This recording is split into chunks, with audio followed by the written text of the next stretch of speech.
Oi, gente, tudo bem? Bom, hoje eu vou fazer um bate-papo aqui, respondendo uma pergunta de uma moça que me deixou essa pergunta já tem quase 10 meses, tá? É Ana Cláudia. Então, já queria dizer para vocês, podem deixar perguntas que a gente pode conversar e responder também essas perguntas, tá? Então, Ana Cláudia pergunta, né, sobre a carreira acadêmica, a rotina de professora e tal. Então ela falou, olha, comecei a acompanhar o seu canal, tem me ajudado bastante na minha rotina de pesquisa. Pode falar mais sobre o dia a dia do docente do ensino superior? Acaba de ser aprovada em concurso para professor efetivo. Olha que legal, meus parabéns.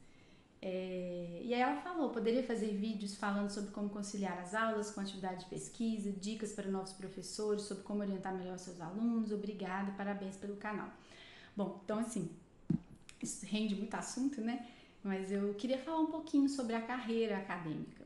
Então eu sei que muita gente que está aqui, inclusive meus alunos, eles querem seguir carreira acadêmica, né? Querem se tornar professores, fazer um concurso e tudo mais, né? Então eu vou contar um pouquinho, tentar ser breve assim, né? Depois, se vocês tiverem interesse, a gente pode se aprofundar em algum assunto mais específico.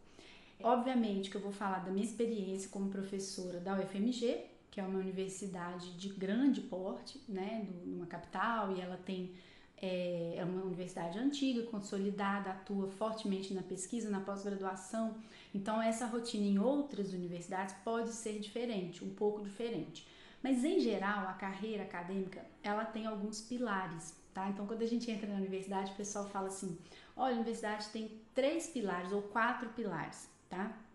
Eu acho que são, na verdade, para mim, né, eu acho que são 4, que são, principalmente, né, ensino, pesquisa, extensão e administração, tá? Então, assim, a grande atuação é no ensino. A vocação principal da universidade é o ensino, da graduação e da pós-graduação. E a gente, obviamente, a parte principal é dar aulas. Então, a gente dá aulas para a graduação e para a pós-graduação, tá? Eu tô há 13 anos na universidade, agora eu tenho sempre, todo semestre, turma de pós-graduação e também graduação. Recebo alunos de graduação também nas minhas disciplinas optativas. É claro que existem também as disciplinas obrigatórias, eu já atuei muito em várias delas, tá? A gente dá aula para vários cursos? Dá. Tá? Tem algumas disciplinas de computação, eu sou do departamento de ciência da computação, então tem disciplinas de computação que são oferecidas para vários cursos, como as engenharias, né? Até cinema, de animação também. Então, assim, eu já atuei em vários cursos, né? E, inclusive, esses alunos vêm trabalhar comigo, fazer iniciação científica e tudo mais, tá? Então, essa parte de ensino não consiste só em dar aulas. Isso é muito importante a gente dizer, tá? Porque o professor, ele dá, no meu caso, eu dou 8 horas aula.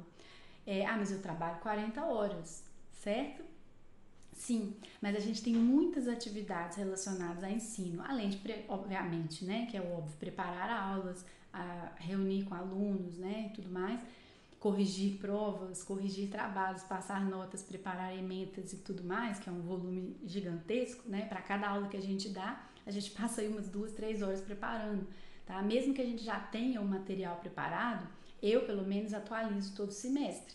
Então eu procuro o que tem de novo, eu atualizo, então é um tempo bastante considerável, tá? E é muito bom também porque a gente está sempre estudando, está sempre atualizado, é ótimo. Mas existem outras tarefas também que eu vou falar que tem relação com o ensino também. Mas aí vamos passar para pesquisa, certo? Pesquisa também é um núcleo extremamente importante da universidade pública, porque basicamente toda pesquisa desenvolvida no Brasil, ou uma enorme parte dela, é feita pelas universidades públicas.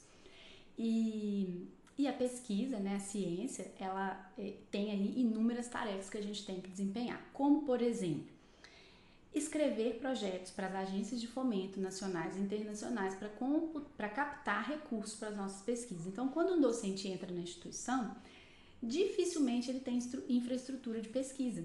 Quando eu entrei, eu não tinha computadores, eu não tinha uma sala, eu não tinha cadeiras, eu não tinha mesas. Então você tem que ir atrás de recursos para financiar o seu laboratório. Isso eu não sei se as pessoas sabem, né? Que as pessoas falam assim, é tudo público, não é nada do professor. É verdade, mas está sob a responsabilidade do professor, tá? Daquele CPF do professor. Então, quando você entra, você não tem praticamente nada, a menos que você entre num grupo grande, consolidado, aí você vai fazer parte daquele grupo. Mas como você, como coordenador, você não tem a sua infraestrutura. Então, você submete projetos para o CNPq, para a FAPEMIG, para a CAPES, para a FINEP, e aí você vai trazendo recursos. Uma vez que você faz isso, consegue recursos, você executa os seus projetos. Você contrata os alunos, contrata os bolsistas, orienta os bolsistas, né? E aí no final você presta contas. Então todas as compras que você faz, você tem que fazer a licitação, arquivar a nota, digitalizar a nota, enviar a nota, fazer o relatório depois técnico. Então existem assim, inúmeras tarefas relacionadas com a pesquisa, além da pesquisa mesmo, estar no laboratório, escrever um programa, avaliar e tudo mais, tá? Que eu não vou entrar tanto nesse detalhe, porque senão o vídeo vai ficar enorme. Então tem a pesquisa, ensino a pesquisa. Existe uma outra vertente que é a extensão, né? E a extensão, ela tem a ver com a universidade extramuros, né? Ou seja, como é que a universidade pode prestar serviços, difundir conhecimento, interagir com a sociedade, com a comunidade. Então, você pode, né, não é obrigado, mas você pode ter projetos de extensão universitária, como, por exemplo, esse projeto aqui, que é o Online Bioinfo, que é um projeto que eu tenho de divulgação científica de extensão universitária. Então, ele é aprovado na universidade, a universidade sabe que eu tenho esse projeto, eu presto contas, eu faço o relatório dele, eu atualizo todos os dados sobre ele, quantas pessoas seguem, quantas pessoas fazem parte, qual a equipe. Então eu posso fazer extensão, eu posso fazer cursos, eu posso criar cursos de extensão universitária, como eu tenho também, vou deixar até linkado aqui para vocês. Então a gente tem um curso de introdução à computação para bioinformática, a gente já formou mais de 1000 alunos. Então é uma forma da universidade receber pessoas de fora nos seus cursos e assim, tem sido muito interessante pra gente, tá? A gente recebe depoimentos de pessoas que moram em outros estados, às vezes longínquos, e que falam, olha, foi muito bom essa oportunidade de fazer esse curso da UFMG, porque eu estou num lugar que não tem bioinformática, não tem docentes, não tem professores dessa área. Então foi muito bom. E é muito interessante atuar nesse tipo de projeto também. Então, gente, se vocês quiserem, vocês podem dar uma pesquisada por extensão universitária da universidade de vocês ou da universidade mais próxima, para vocês verem, né, os projetos que a universidade tenha que possa interessar, né, dos quais vocês possam participar. Então, tem muita coisa legal de extensão universitária também. Por fim, né, uma parte que eu acho que é importante a gente mencionar também é o eixo administrativo, tá? Então existem muitas tarefas, né, inclusive muitos cargos que um docente pode assumir e normalmente esses cargos são mais por indicação, né, coisas assim, por eleição, mas a gente pode ser coordenador de curso, de graduação, de pós, a gente pode ser coordenador de algum setor da universidade, como tecnologia da informação, como relações internacionais, enfim, há vários órgãos, né, lá dentro, vários departamentos, assim. E, bom, né, obviamente cargos mais altos, como pró-reitor, reitor e tudo mais, né? Só que tem muito mais tarefas além dessas, tá? Então, por exemplo, a gente participa dos colegiados de curso, tanto de graduação quanto de pós. Então, já participei do bacharelado, né, do colegiado do bacharelado em computação. Já participo há muitos anos do colegiado da pós-graduação em bioinformática. E dentro do colegiado existem inúmeras atividades que a gente faz, né?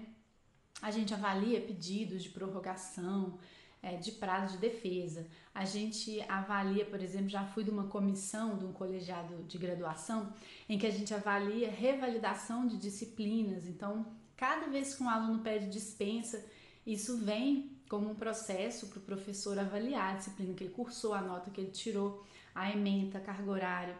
E é um processo complexo e trabalhoso, né? Todo início de semestre eu recebia aí algumas dezenas de processos para dar o parecer, né? Então tem muita atividade administrativa que a gente faz e que muitas vezes, assim, são coisas que não aparecem, tá? Então, tomam um tempo grande, são essenciais para o bom funcionamento da instituição, né, dos processos, dos vários processos, né, que existem, e tomam sim um grande tempo dos docentes, né? A universidade ela é feita pelos técnicos administrativos, né, os funcionários, servidores de várias áreas, né, da educação e tudo mais, e pelos docentes. E muitas dessas tarefas administrativas, elas têm que ter um olhar do docente, né? Então a gente acaba tendo muitas tarefas a mais do que as pessoas normalmente pensam, né? Os alunos normalmente pensam. Eles pensam que o professor está dentro da sala de aula, 8 horas de aula, e depois ele não tem atividade. E na verdade não é bem isso. Então, se você pensa em seguir carreira acadêmica, sabe que é uma carreira muito boa, pelo menos eu gosto muito, é o lugar onde eu gosto de estar, onde eu me encontro, mas tem tudo isso, né? Ser docente numa universidade federal, né, pública, não é só dar aulas, não é só fazer pesquisa, não é só orientar alunos na pós-graduação. Tem muitas outras coisinhas e que sim tomam o nosso tempo e que fazem com que a gente conheça mais a instituição, os alunos, os processos, né, várias coisas. Então, assim, teve muita coisa que eu não falei aqui, né, não comentei aqui todos os detalhes. Eu quis só dar essa visão geral dos 4 pilares, que são as coisas em que a gente atua, tá? Mas assim, eu não falei muito da pós-graduação, né? Então, o que é atuar na pós-graduação? O que é orientar na pós-graduação? Como é que funciona você ter uma equipe de alunos sob a sua supervisão? Então, não falei disso. Na parte da extensão, por exemplo, a gente pode, né, e deve prestar serviços para empresas, para órgãos públicos, desenvolver projetos, como eu atuo em vários projetos também. Então, a gente tem essa atuação também que a gente pode ter, né? O professor ele pode empreender, ele pode, né, abrir empresas também com alunos, ele pode... Então tem várias coisas previstas por lei que um docente do ensino superior pode atuar também, né? Então, assim, é uma carreira muito bacana, muito diversificada. Em geral, a gente tem uma certa liberdade de atuação, que é muito bom, né? Em termos de decidir sua área de pesquisa, o que você quer estudar, com o que você quer trabalhar. E nesse ponto a gente tem uma certa liberdade, tá? De decidir, isso é muito bom mesmo.